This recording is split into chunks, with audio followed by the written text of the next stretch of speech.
Good morning, everybody. I am Sharon W., your worship associate this morning at the Unitarian Universalist Fellowship of Charlotte County, also known as Uufcc. This service is being broadcast live on YouTube and will be available for later viewing. For that, we owe thanks, a big thanks, to our technology wizards and their supporters, Corey and Tom, Sue, and Sharon G. I also want to say thank you to Linda, Jim, and members of the Uufcc choir for this morning's music. You'll notice I'm using only first names and last initials if needed, because during the broadcast we need to keep our identities a little more private than otherwise. Also, before I forget, let me ask you to put your cell phones and other devices in meditation mode until the service is over. At that time, you may meet outside on the patio if you don't freeze to death for socializing, and we ask that you leave through these front doors unless you have difficulty with accessibility, in which case feel free to go back and go out through the double doors where you came in. Do we have any visitors today? Any people? Wonderful. Would you mind standing and waving at us so everybody can see you? Welcome. Welcome. I'm sure you stopped at the welcome desk. If you did not, we would love to know more about you, and that's the place to get your information in. Snowbirds or anybody else returning from afar? Okay. We are a progressive and inclusive spiritual community here at Uufcc. It's the place where we gather to learn more about being human. We haven't figured out all of life's questions, of course, but we come here to be in relationship together. We come to learn how to listen, to forgive, to be vulnerable, to practice compassion. Some of us bring our best selves to this space today. Some of us bring our more struggling selves. You are welcome among us, no matter which you may be. No matter your age, your ability, your economic status, your education, no matter your skin color, your language of origin, your gender identity, or your sexual orientation. All are welcome here. All are loved. If you are new and want to learn more about this fellowship, you can email Mary Jane at uufcc.org. Visit our website as the other alternative at uufcc.org. We are so glad you here have chosen to spend your Sunday morning with us. For the prelude this morning, Jim has chosen Beethoven's Adagio cantabile, and after the sermon we will hear him play Melody by Jules Massenet. So we will now have the prelude.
Thank you so much, Jim. It's lovely, very soothing.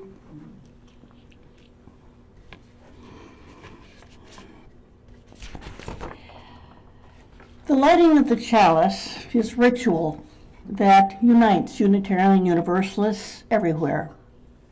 It's a symbol of so many of our values: love, guidance, courage, sacrifice, illumination, passion, and the light of community. No single meaning for this fire is sacrosanct. Like our faith, its interpretation is all-inclusive. Today's special words for the chalice lighting are by Reverend Florence Kaplow, who's minister of the UU Church of Urbana-Champaign, Illinois, my grad school alma mater. Go Illini. She writes, "We kindle this flame, honoring the doorways in our souls, the windows through which we gaze at one another, the balconies where we catch glimpses of sky, the thresholds we stand on each morning, wondering, hoping, fearing, and dreaming." While Lori lights the chalice, please join me in the recitation of our affirmation.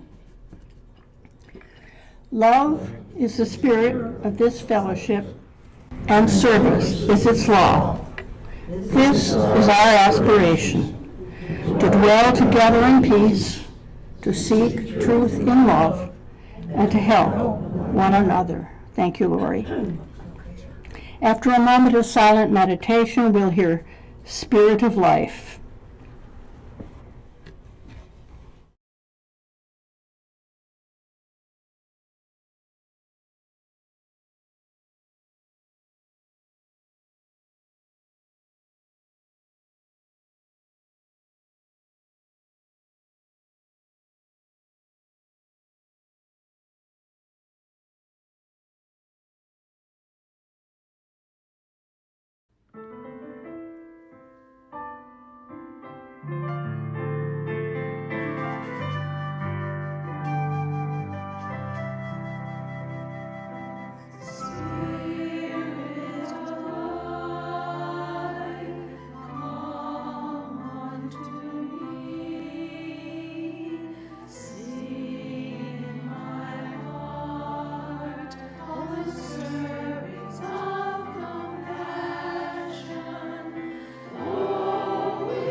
Dwellings, A Spiritual History of the Living World by Linda Hogan.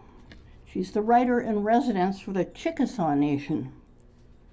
I've added a few words of my own to this quotation about the importance of caretaking. Let's see if you can guess which are my words. Caretaking is the utmost spiritual and physical responsibility of our time. And that stewardship gives us our place in the web of life, in our work, in our wonderful fellowship, and in solving the mystery that all of us are. There are already so many holes in the universe that we will never fill again. Each of them forces us to question why we permitted such a loss, such tearing away at the fabric of life, and how we will live with our planet in the future. We have a musical selection next. I Sought the Woods in Summer by our own choir member, Kim H.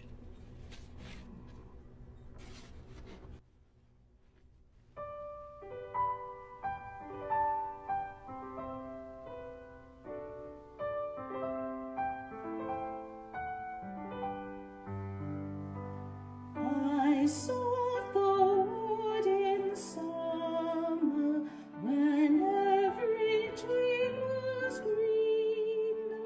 The rudest boughs were tender, and buds were pink between.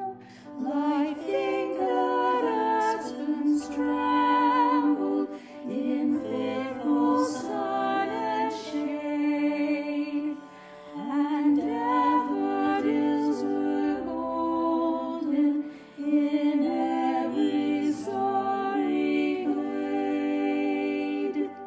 How frail a thing is beauty, I said when every breath she gives the vagrant summer, but swift arrows her death. For this the stardust travels, for this hath ages rolled, to deck the wood for bridal, and slay her with the cold. I saw the wood in winter, when every leaf was dead. Behind the wind-whipped branches, the winter sun was red. The birches white and slender in breathless marble stood. The brook, a white immortal, slept silent in the wood.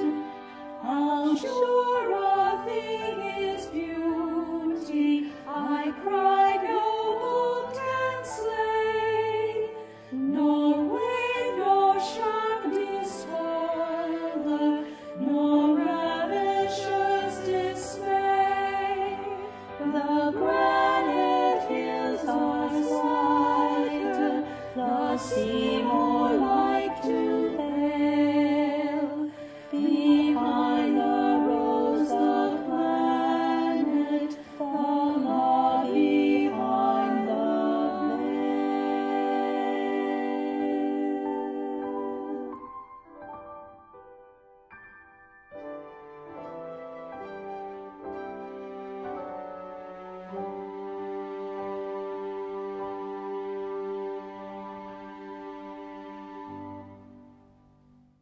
By entering them in the Book of Life, also known as the Red Book.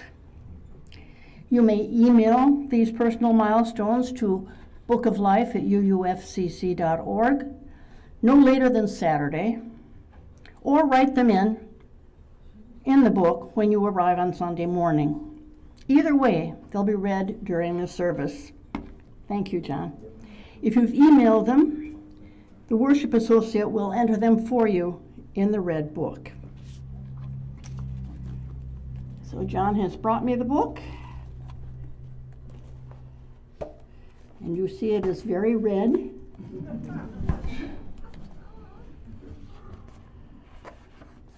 We have just one notice today. It does not say from whom. It's about Rose. Keep Rose in your thoughts and prayers. She has cancer and is in Cameron Village with her family.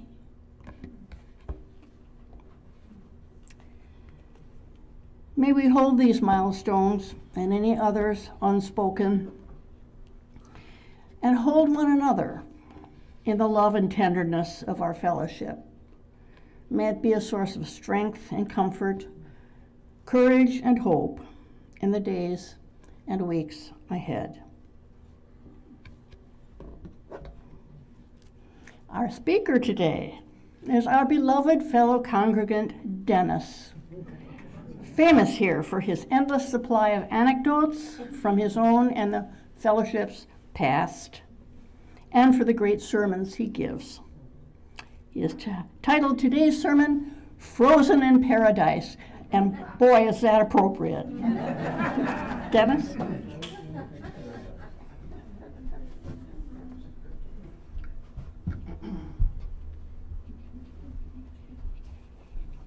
One of the problems that I have with masks is that they get tangled with hearing aids. And Welcome to the club.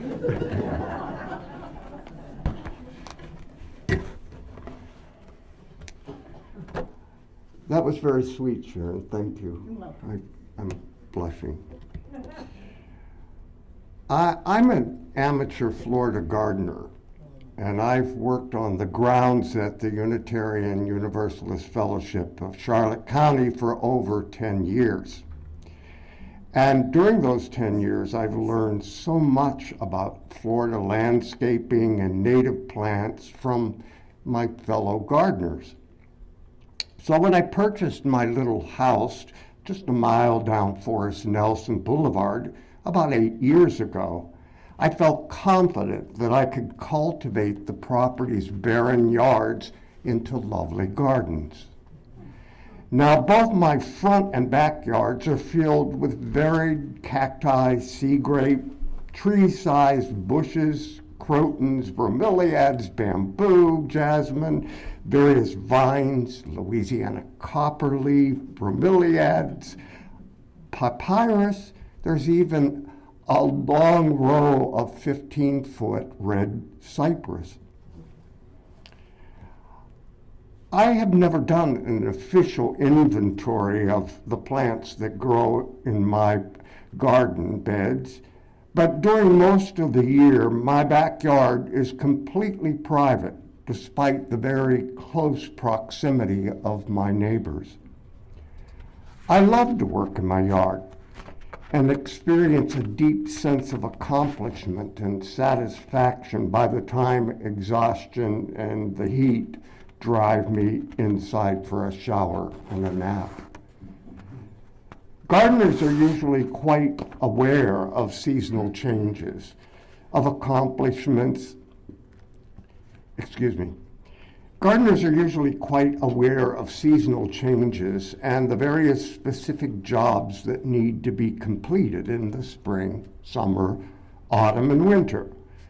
So I find the specialty Florida auto license plate, which features a silhouette of a young surfer leaning on his board under a palm tree, annoying. The message on the plate reads, "Land of Endless Summer." Of course, anybody who's spent significant time in Florida knows that this message is nonsense. We do have definite seasons.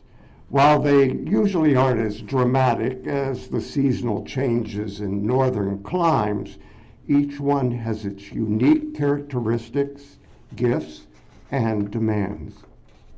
For example, this spring brought special challenges due to the unusual freezes we experienced during the early mornings of January 29th and 30th. On both dates, the temperature in my yard dropped to 27 degrees Fahrenheit. Of course, the weather report predicted these freezes, and as an experienced gardener, I took action. I carried all the potted plants that I could lift into the lanai next to the sliders or into the garage. Then I carefully watered the roots of anything I feared that would be damaged. Moist versus dry soil around roots does a better job of maintaining heat. Finally, I climbed up the rickety attic ladder and retrieved my collection of old sheets, blankets, towels, and drop cloths, and carefully began wrapping what I considered my most vulnerable plant treasures. When I ran out of coverings, it was nearing dark, so I headed in to warm up and hope for the best. After all, we live in a subtropical climate. How bad could it be? Saturday, January 29th, I woke at the break of dawn and, followed by my beloved dog Bosco, ventured outside wearing only boxer shorts and a t-shirt. We were both shocked by the sub-freezing air and made a hasty retreat to find jeans, jackets, hat, gloves, and Bosco's red down-filled coat. Upon initial exploration, I was shocked to discover that the 3 bird baths that are situated at the perimeter of my patio were frozen solid. I grabbed the bucket that I used to add water to the baths, and I filled it with hot water and then carefully poured it over the frozen basins.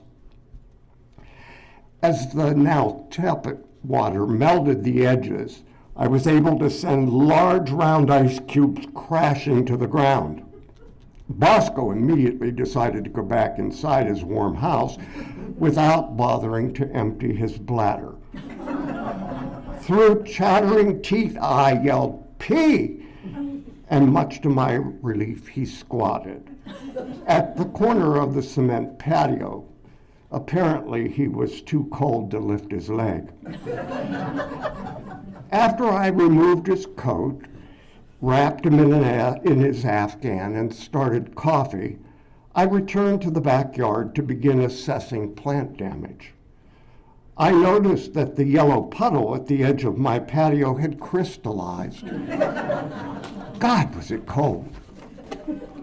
So I too retreated into the warm house and turned on the TV to get a weather update.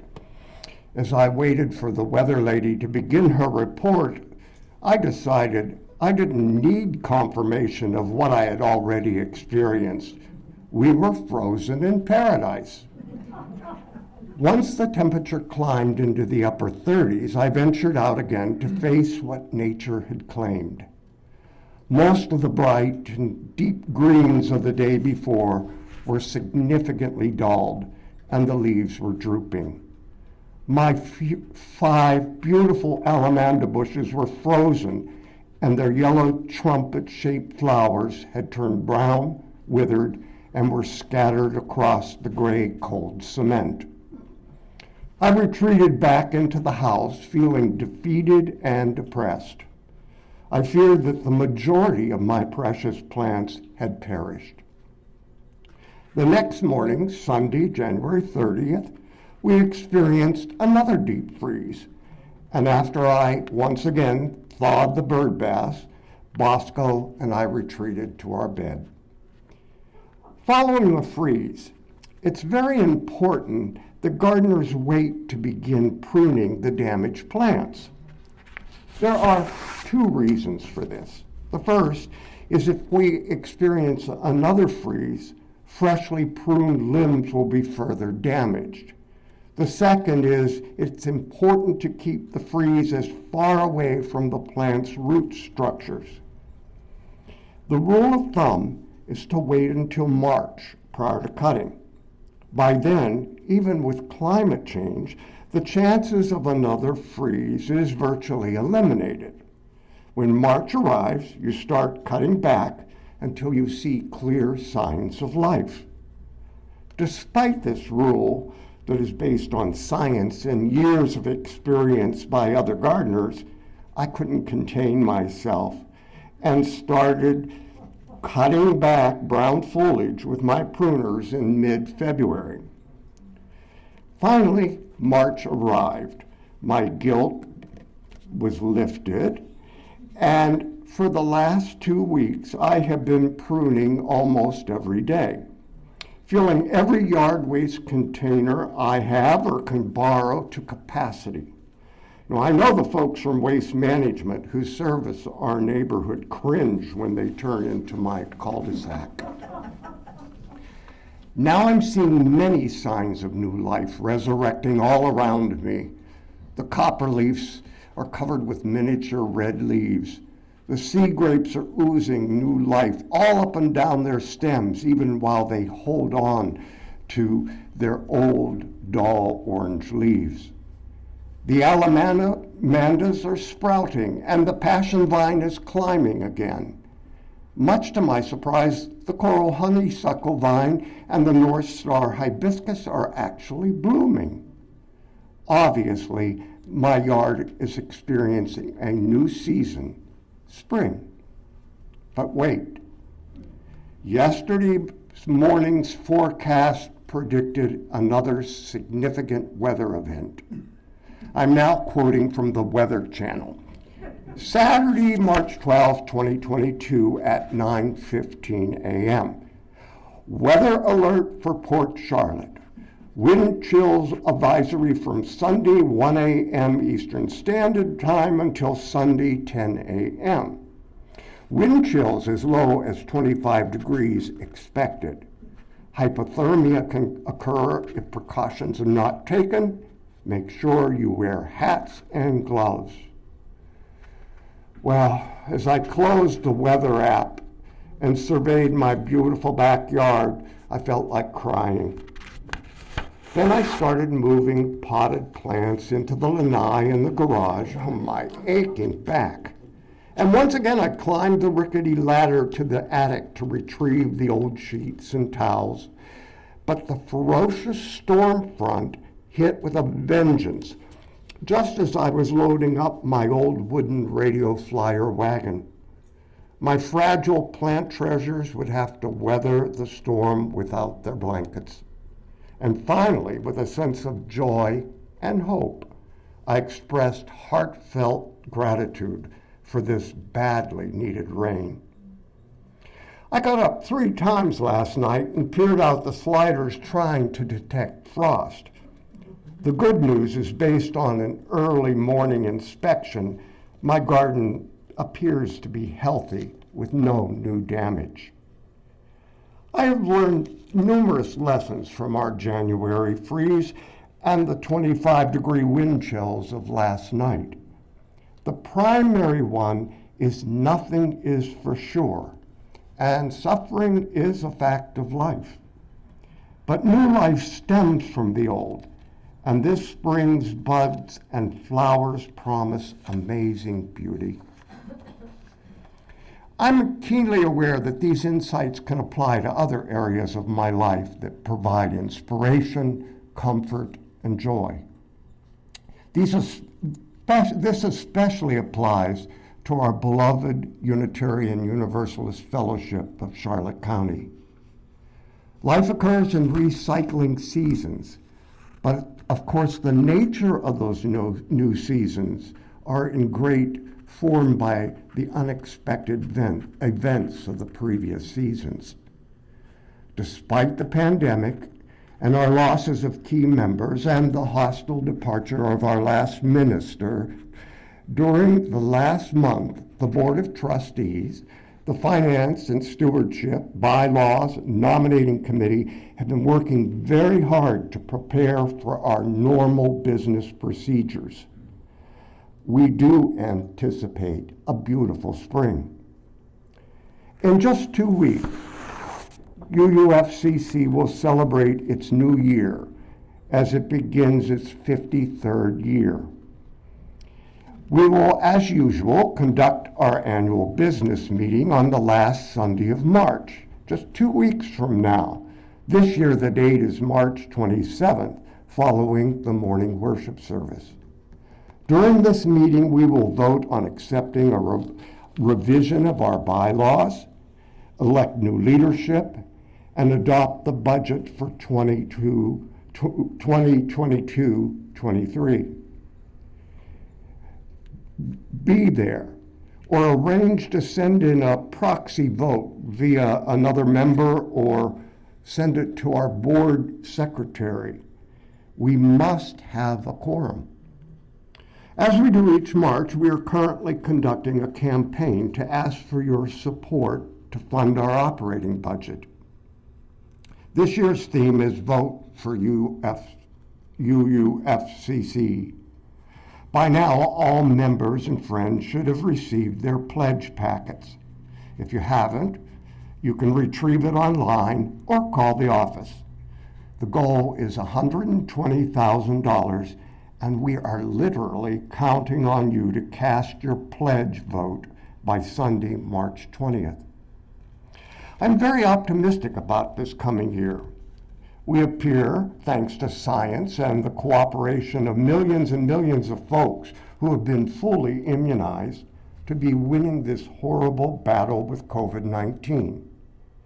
Both the CDC and our very careful reopening committee continue to ease restrictions.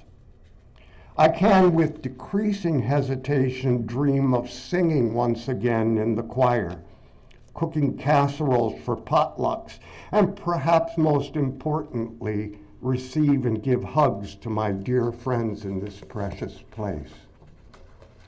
I'm also very optimistic about Uufcc because of our long history. Over 53 years of existence, we have experienced numerous challenges. Clearly, we have weathered the last 2 years despite our losses. I have faith that we will not only sprout new growth, we will flourish. Financially, we are sound. Our property is debt-free, and numerous improvements have been made to our building, including the installation of a new roof and major updates to our heating and cooling system, which makes them much more energy efficient and reliable. These improvements have been paid for out of capital fund. Another obvious strength is that despite the pandemic, extensive programming continues. We have 3 Chalice circles that meet twice a month, a week. We have a meditation group that meets every other week, and a newly formed Diversity Matters group. The majority of our committees continue their ongoing missions, and the worship committee has done a stellar job filling the pulpit and creating inspiring services. Through our social justice work, we have contributed over the last 2 years around $50,000 to support Harry Chapin Food Bank, the CHAPS Food and Hygiene Pantry that serves people with HIV/AIDS and their dependents, plus Meals on Wheels. Today, we will receive a second helping to support the Unitarian Universalist Service Committee efforts to provide desperately needed humanitarian relief in the Ukraine. Those poor people are living through hell. As usual, be generous. While it is clear we will not be looking for a full-time minister in the near future, we have several options to continue receiving excellent ministerial support. The leadership, guidance, problem solving, and inspiration provided by Reverend Kathy will end in June. But we can enter into another consulting ministerial contract or seek the services of a retired or part-time Unitarian Universalist minister. Finally, I'm very optimistic about the future of our precious liberal religious community because of our beliefs and actions. We are people of an inclusive liberal faith.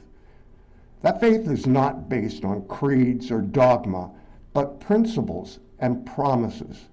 And while we repeatedly violate these, we seek forgiveness, and recommit ourselves time after time.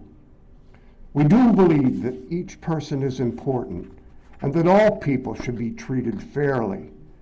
We do believe our fellowship is a place where people from numerous and varied traditions are accepted and where we can keep on learning and growing together. We do embrace the dream that each person should be free to search for what is true and right in their life. And we do desire that all people have a voice and a vote about things that concern them. We profess that we should work for a peaceful, fair, free world. We are committed to care for our precious planet Earth, and we work towards the elimination of racism in ourselves and in our institutions. We are living a faith that is grounded in teachings that are thousands of years old. Our faith is derived from direct experience of transcending mystery and wonder that is affirmed in all cultures, which moves us to a renewal of spirit and an openness to the forces that uphold life. We are living a faith that is based on the words and deeds of ancient and modern prophets, women and men, which challenge us to confront powers and structures of evil with justice, compassion, and the transforming power of love. We have inherited wisdom from the world's religions, which still inspire and direct our ethical and spiritual lives. We are trying to live by loving our neighbors as ourselves. We are inspired by this religious pluralism, which enriches and ennobles our faith and expands our vision. We embrace humanist teachings, which counsel us to heed the guidance of reason and the results of science, and warn us against idolatries of mind and spirit. We strive to respect each other's views, backgrounds, spiritual beliefs. We value a free, open, and mutually respectful freedom of expression. We seek to listen to each other without judgment or interruption, and speak directly with a person instead of about a person, focusing on issues and behaviors rather than people and personalities. We desire to be considerate, but we are courageous in naming actions that diminish our community, offer forgiveness and understanding, and expect that from others. Based on these treasures, actions, and beliefs, there is indeed rich and holy soil that will enable us to flourish even as we experience the inevitable freezes of the future, and they will surely come. Now it's time to reflect on what we've learned, reconsider how we can best spend our energy and resources, and give thanks for our many, many blessings. I will close with two requests. First, to assure our recuperation and further growth, we must have the resources to pay our staff, maintain our property, and support our current programming, community outreach, and future endeavors. Please make your pledge as soon as possible. We need to be on solid financial ground as we move forward in faith and action.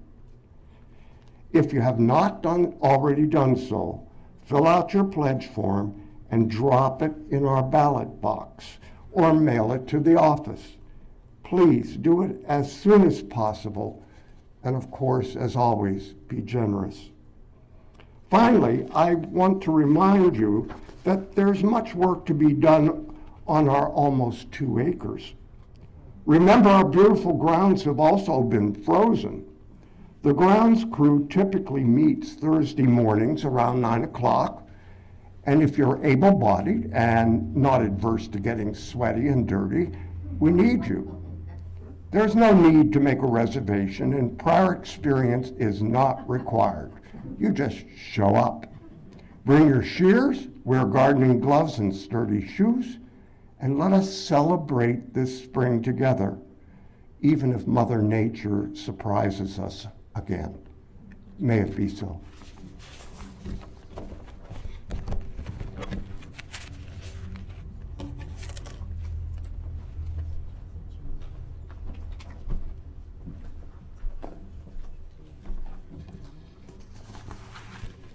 Thank you, Dennis. I'm sorry I was sitting back there. I would have liked to see this other half of you responding to Dennis's words.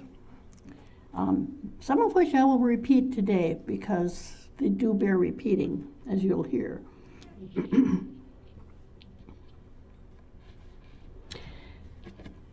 Beginning with this, we all know that congregations exist because of the generous support of their members and friends. It's our privilege and our responsibility to ensure the health and future of this fellowship, as any garden paradise deserves. Your offering to support this ministry, whether by pledge or donation, may also be offered online.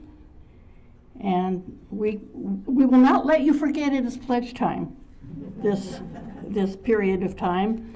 And remind you also that if you make other donations, such as to the Second Helping, and you do that by check, you should indicate on the memo line that it is for another donation focus. Otherwise, it will go to the support of the fellowship in general. However, if you are with us for the first time, please don't feel obligated to contribute to the basket, because for this once, you are our guest.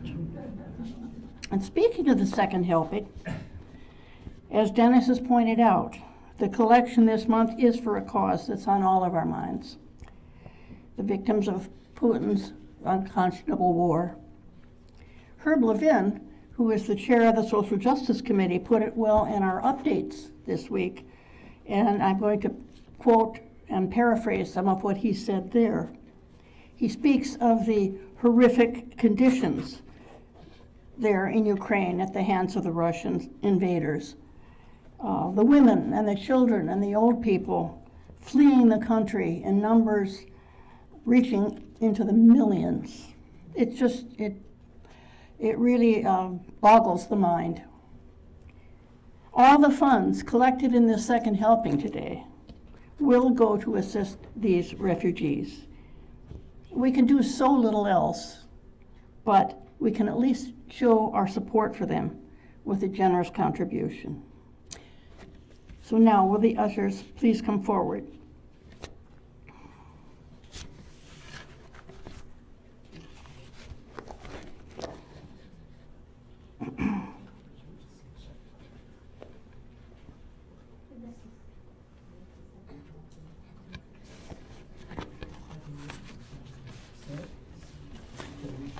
The Second Helping, I will say, this is the first helping. The Second Helping is a ritual that we go through every second Sunday of the month, hence the name. And that is what is coming to you next.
Thank you all for your generosity today.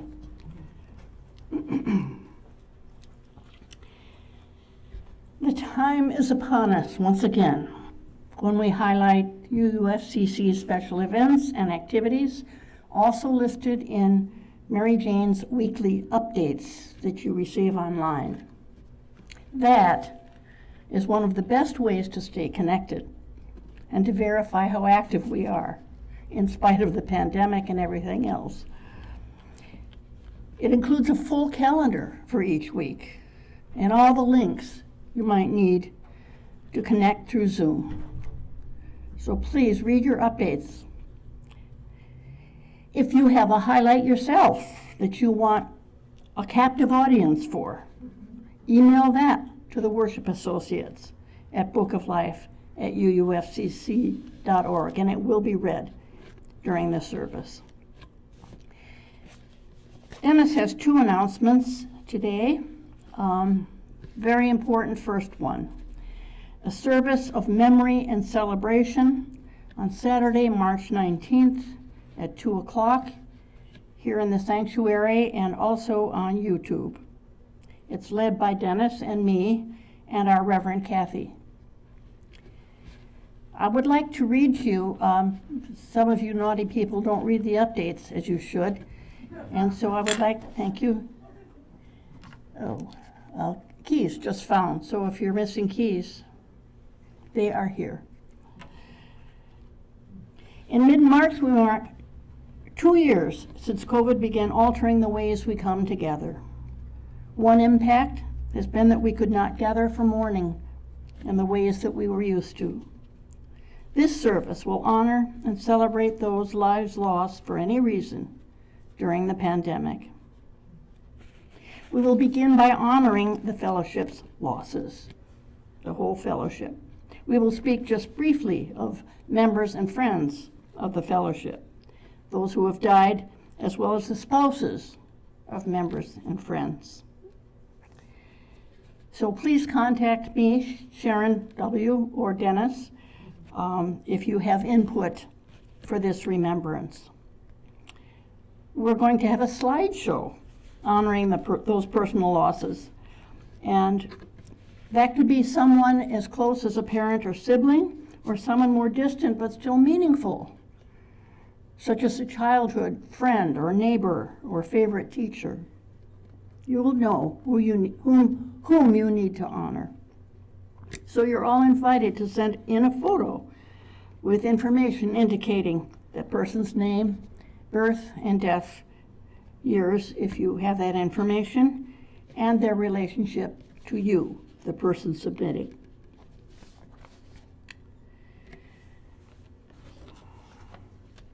The second announcement, there will also be a celebration of life service here at UUFCC for a long-time member, Sonia Waters, who died on February 26th. That service is scheduled for 2 p.m. on Saturday, March 26th. So these memorial services are both on Saturdays at 2 p.m., one on the 19th and the other one on the 26th. Lori wants you to know that there are still openings in Healing Conversations, which is a 6-week workshop with Dr. Martha Beretta. She is the director of the Blanchard House Museum of African History and Culture in Punta Gorda. Martha is also an author, a consultant, a presenter on social issues, and she is a wonderful teacher. I have been in several of her classes, and there is none better. That workshop, you'll note, is on Thursday afternoons beginning April 21st through May 26th, tentatively scheduled for 1 to 2:30. You pay only $25 because the charges are being subsidized by our endowment committee in support of our work toward anti-racism and becoming conscious agents of change. If money is an issue for you, there are scholarships available. I will mention that at 11:45 this very day, the Social Justice Committee is meeting, as is its habit on the second Sunday of each month. So please come. Anyone is welcome.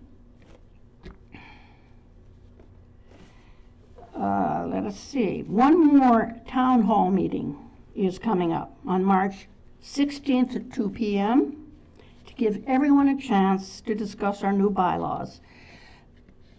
This has been a mammoth undertaking on the part of the bylaws committee. They have worked on these bylaws for 2 years, and we've had a previous town hall and only a couple of people showed up. Shame on you. Please come to the next one if possible with your questions, which we do not want to have to answer at the annual meeting because you haven't come to the town hall. So much is going on. Really too much to enumerate everything when you can read it all in the updates. Are you sensing a theme here? Read your updates. Read your updates. Please. Please. My closing words are from Anne Lamott, the writer, and it's about gardens. It's from her wonderful book, Bird by Bird, Some Instructions on Writing and Life. And I've slightly amended Anne Lamott's words for their relevance to Dennis's topic. The garden is one of the great metaphors for humanity. It's about life and beauty and the impermanence of all living things. It's about feeding your children, providing food for your tribe. And what a wonderful relief when you're in the garden to know who the enemy is. The aphids, the weather, and time. And so you pour yourself into it. You caretake. You see up close so much birth and growth and beauty and danger and triumph. Please join me now in our traditional recitation as Lori extinguishes the chalice. Following Go Now in Peace, you are invited to stay for our social time outdoors on the patio. Did I skip you? I am so sorry. It seems I skipped one of the most wonderful moments in the service, and I bet that's the Massenet. Jules Massenet melody. Jim will play, and then we'll extinguish the chalice. My apologies.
Thank you, Jen. You know, it strikes me, I must be getting old. How else to explain such an oversight? Now is the time to extinguish our chalice. And Lori will extinguish it as,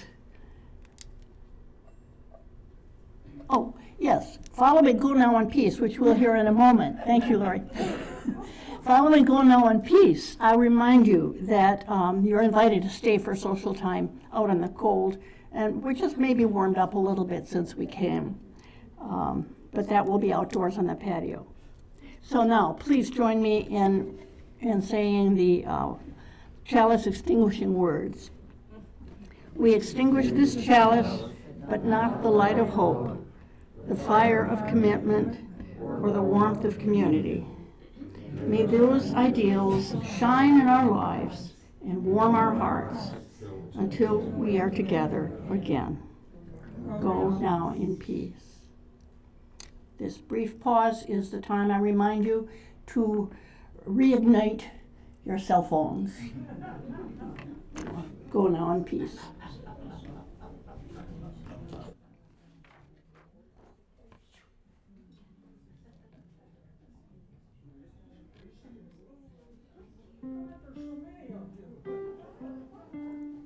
Go now in peace, go now in peace. May the spirit of us surround you everywhere, everywhere you may go. Go now in peace, go now in peace. May the spirit of love surround you everywhere, everywhere.